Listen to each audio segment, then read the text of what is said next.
Homelessness is a complicated issue, to say the least. But starting with permanent supportive housing, this is a model that's being promoted by the state of California. It's called Housing First. And frankly, I have doubts as to whether it works. I don't believe that you put people in homes without at least getting them to a certain state where they can take care of themselves. And often that's not the case. As far as permanent supportive housing in neighborhoods, I think that compounds the problem, because oftentimes these people are met with hostility, or perhaps they're doing the acting out, and they negatively affect the neighborhoods. Now, San Clemente has always been a very compassionate community, and we always have had our share of unfortunate individuals experiencing homelessness. That said, we now are faced with problems on a scale that we've never seen before. One of the linchpins of the plan is to try to at least get beds for the homeless. Beds means building a shelter somewhere. Now, San Clemente should not bear the entire burden of South Orange County's homeless problem. We don't want to be the only homeless shelter around. But what we really need to do is work on a regional solution. Now, it's been very difficult to get all 8 South County cities together on the same page. So why not cut the problem down and say, okay, let's try to get 2 or 3 of us on the same page. Perhaps Dana Point, San Juan Capistrano, San Clemente. Try to get the county involved with Rancho Mission Viejo. Build a homeless shelter, provide beds in an area that is out of the way and is not impacting neighborhoods. And then at that point, we can sort people out and put them into transitional housing, or get them services that they need, perhaps mental health services or drug rehabilitation services, or just sometimes financial services to help them get back on their feet. Once we have that tackled, we also have the problem of people who are service resistant, people who will not accept housing, people who will not get off the street. But if we do have a shelter, if we have that shelter, then we can enforce our anti-camping ordinances and at least not have them negatively impact our community. This is a real dynamic issue. I know it's bigger than our city.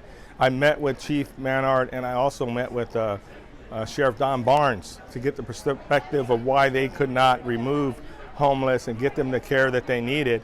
And he went on and explained to me about the Boise versus Martin. Speeding up on that, just not to belabor this, I went out and I met with the FAM to see what they were offering the homeless. I went out with some of our ladies in our community to talk to homeless, ask them, hey, what drew you to San Clemente? Trying to understand what drew them to us and just trying to understand our challenges there. What we came up with is that our city alone, as talking with Sheriff Barnes and everyone, we can't be the only one doing something because they will migrate to us. So if I get elected, I need to go collaborate with Dana Point, San Juan Capistrano, and there's a very nice location that Sheriff Barnes shared with me that I won't give out because everybody, my opponents will use it.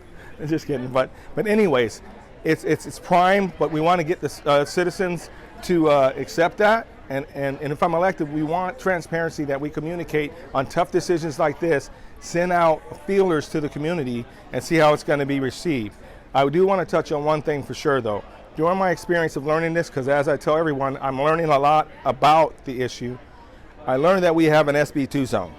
Because when one person wrote me on social media and said, Aaron, would you like this in your neighborhood? And I said, honestly, I wouldn't. I would want it on this far end of the city, this far of the city, so people don't have to migrate through our neighborhoods. That's okay, through our neighborhoods, but those ideas didn't work. The SB2 zone is our business part, so our business center. So if elected, because it's tough decisions that have to be made, if there's going to be a temporary shelter, and whether this stops people from voting for me or not, because I'm always going to be open, that would be the location I would choose, because it's designated, it's directed from state and county. It's not us.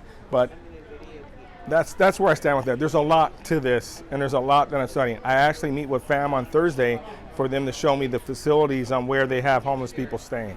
Well, first of all, I'd like to say how saddened I am about the tragedy that happened with Kurt Reinhold, who, as I understand it, was a homeless man living in San Clemente and was tragically died last week. Seems like almost longer than that. And so we've got to make sure that kind of thing doesn't happen again. Having worked in law enforcement, I understand law enforcement officers. They have my deepest respect. I will always stand up for them.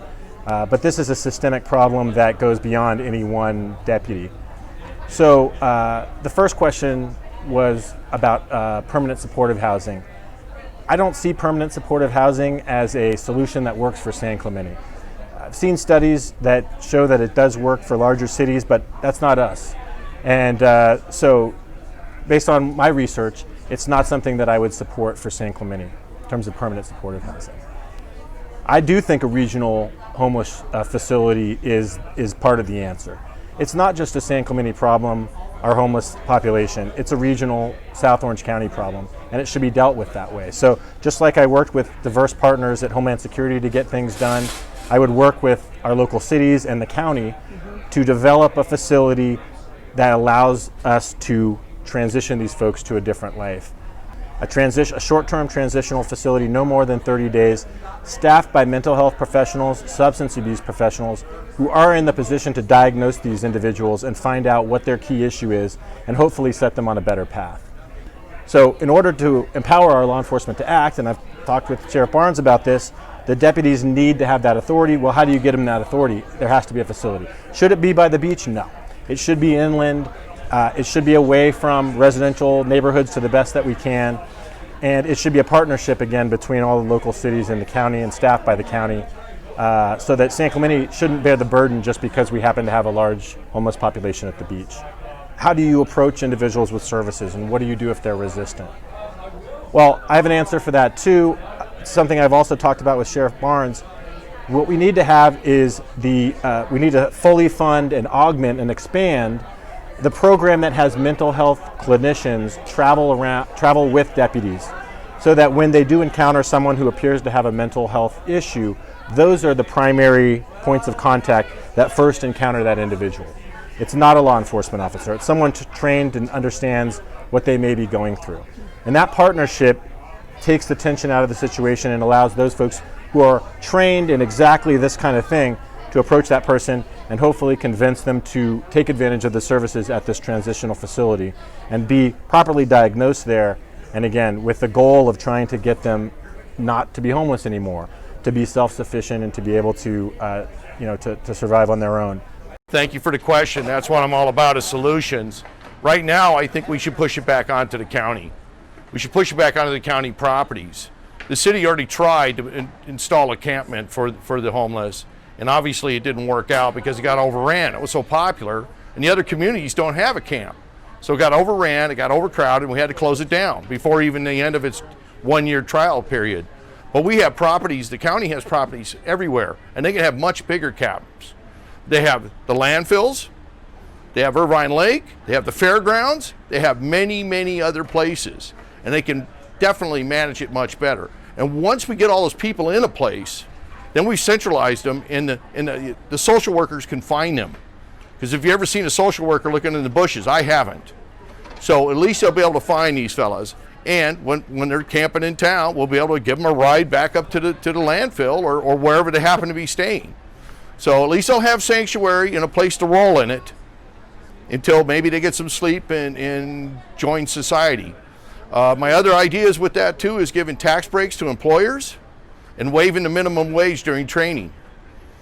It's silly, they can't even get a car washing job, okay, because it costs too much and they're not trained. So this will get them employed and hopefully wake up some of those others. And let's face it, then the rest of them are kind of hopeless.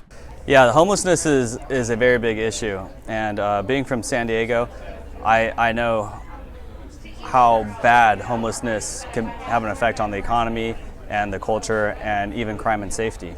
My policy for the homeless is shape up and ship out. And it's all about love and giving them the resources that they need to help them get back up on their feet and then get them on their way. I'm against any short-term or affordable housing in San Clemente. It's a very beautiful city. I'm from San Diego. There's plenty of other cities like San Diego or Los Angeles that would be happy to build these types of shelters. I am for taking a regional approach to dealing with the homelessness. So having a having a shelter in South County outside of the city is something that I'm open to, and it's something that I'm going to look into more. And that's what's great about San Clemente is a lot of the community, we don't want it. And I keep saying, there's plenty of other cities out there that are happy to build a permanent shelter.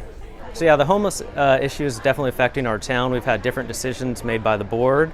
We had the North Beach camp that opened up to a lot of the homeless, and then we had an influx of homeless people that came. And from what I've heard, there's only about 12 actual citizens that were citizens of San Clemente that were locally homeless. All the other homeless people were from out of town and here on different hotel vouchers. So to me, that's more of a systemic problem. What I think needs to happen with our homelessness situation is that the county needs to be responsible through the County Department of Health of Orange County, which they should be, in addressing the homelessness situation instead of putting it on the cities individually to address. So collectively, the county should address the homelessness issue, and any services or PHS facilities need to be central to the county itself. And as you know, San Clemente is definitely not central to our county. It's in the very southwest corner of it. I don't think that we can have permanent supportive housing here or shelter here. At age 13, Yes. You and your family were homeless. So this is a Yeah. issue that's very familiar to you. Yeah, and then further to that, the other difficulty that was associated with that was my mom was a substance abuser for a number of years, and so I've seen firsthand homelessness together with substance abuse. And I know there's a lot of mental health issues associated with it. I also have fairly unique experience in having served with my church for a long time here locally. But during that service, for basically the past 2 years, I've been focused on helping transient individuals as they approach the church for charitable services. And so, for us, it's very important that we focus on making sure that we help these individuals to become self-reliant. Mm-hmm. Part of that plan is, is making sure that they have the best resources available to them. Now, one idea that we talked about before that I'll just highlight is, if you're not from here, if you're not from San Clemente, let's get you back to where you're from. We have limited resources here in San Clemente, and I think that in order for an individual to become self-reliant, assuming that they're not resistant, right? In order for that individual to become self-reliant, they have to be in a place where, and hopefully, we'll have to figure this out too, but it's really hard to become self-reliant here in San Clemente because it's an expensive area. We're a coastal community in California. We've got taxes, we've got expensive real estate. I've worked with individuals and helping them become self-reliant, and I can tell you right now that it would be easier for them to become self-reliant in a place that was cheaper, right? It's kind of, what you earn versus what you pay, right? And if what you pay is a lot more than what you earn, you're never going to get self-reliant. And in fact, even at some point, you might want to be back in the same spot you were before, back out on the street. So the homeless situation, I have to tell you, this is personal to me. I'm 59 years old. I have a brother who's 58. He's been homeless for the better part of the last 20 years. About 3 years ago, after not seeing him for maybe 5 years, he showed up at my door here in San Clemente, and I'm looking at him like, who is this guy? When I finally figured out who it was, I'm like, okay, big brother instincts started to kick in. He had this beard that was out to here. He smelled all get out. Boom. First thing was in the shower. I shaved that beard off. Then after, I got him on the phone with the VA, and that's when he said, I had the gun in the mouth, and it went click. Scared the living bejesus out of me. So immediately I got him in the car, took him to the VA hospital in Long Beach. They gave him the services that he needed to get back on his feet. That was 3 years ago. He's now in a home, living in a house in Westminster, Garden Grove area, happy, and he's happy. So it's not a one-size-fits-all, because the homeless situation is, people get down on their luck financially. Maybe there's some mental challenges. Our sheriffs can't do certain activities, the camping on the beach, or just the camping ordinances that are out there. We just can't do it. So, as everybody else is saying, we don't have the services here in San Clemente to address the overall need for what we need to do. I don't know if anybody's reached out to our sister cities, Dana Point, San Juan Capistrano. The ideas sound great. It goes back to that eminent domain question that you're going to ask me later, maybe, or I can just go for it right now. Where they're talking about putting a shelter, the emergency shelter. Again, it's a tough issue, and I can't say yes, I can't say no. It's just a tough issue. Well, permanent supportive housing isn't really in the purview of the city, and I don't think it's something that we should be focused on as a city. I think we need to go upstream of the issue and look closely at how we can address this situation with an understanding of the laws that we're faced with, whether at the public safety level or the homeless outreach level or the mental health level. So I think that the emergency shelter on a regional basis is what we should be focused on. And so to talk about working with our neighboring cities, I think that should be one of our main focuses in addressing homelessness. Talking with Dana Point, talking with San Juan, maybe other cities if they're interested in as well, and looking at where a fitting location would be for a regional shelter. San Clemente is the end of the line, as has been discussed in the past, and I don't think that an emergency shelter in San Clemente is a proper place for it, because if we're serving other cities in our neighboring area, we're furthest from the north part of the county, and it wouldn't make sense for us to have it here. So I think we should start having those challenging conversations with Dana Point, San Juan, and maybe others to see what we can do and where it might be placed to satisfy the Martin versus Boise requirements that would allow us to enforce our camping ordinance in town. To talk about service-resistant individuals, as you know, there's lots of different reasons why somebody would become homeless in their life, and there's no one solution, and there's no one reason why we have homeless individuals. But I think in our approach, what we can do is to try to really find where we can get people to accept services as much as possible within reason of the law. And once we've been able to do that, we can reduce the population to a certain extent, and things like instituting an emergency shelter in our region would help us to enforce our laws even more. But then we'll still have folks that are not mentally ill, maybe not disabled, and just simply don't want to have a home, just want to kind of roam. And that's something that we'll have to work with. And I think it's something that we should really approach from a collaborative standpoint in getting our sheriffs, our code compliance services, the park rangers, marine safety, fire, the homeless outreach services, mental health, get everybody working together to understand what our population is so that we can deal with each individual as an individual and address that situation individually. Well, the homeless problem is one that needs to be solved regionally. There's a lot of drug problems and mental problems at the local level we can't address. We don't have the money, the resources to house people permanently. Those are regional issues that have to be solved at the county and statewide level, which is why our county supervisors endorsed me and our state legislative representative, State Senator Pat Bates, and our Republican nominee, Lori Davis, has endorsed me. How we would deal with non-compliant, the police are trained how to deal with all people, all citizens who are non-compliant. Their job is to protect people, keep them safe. And when you have like the unfortunate incident with the shooting, where you have a person that's extremely non-compliant and combative, unfortunately that's problematic. And you can't decide to fight with a police officer and not have a bad result. And when you reach for a police officer's gun and the worst happens, it's a sad state of affairs, but it's what happens when you are hostile against a civil society and law and order.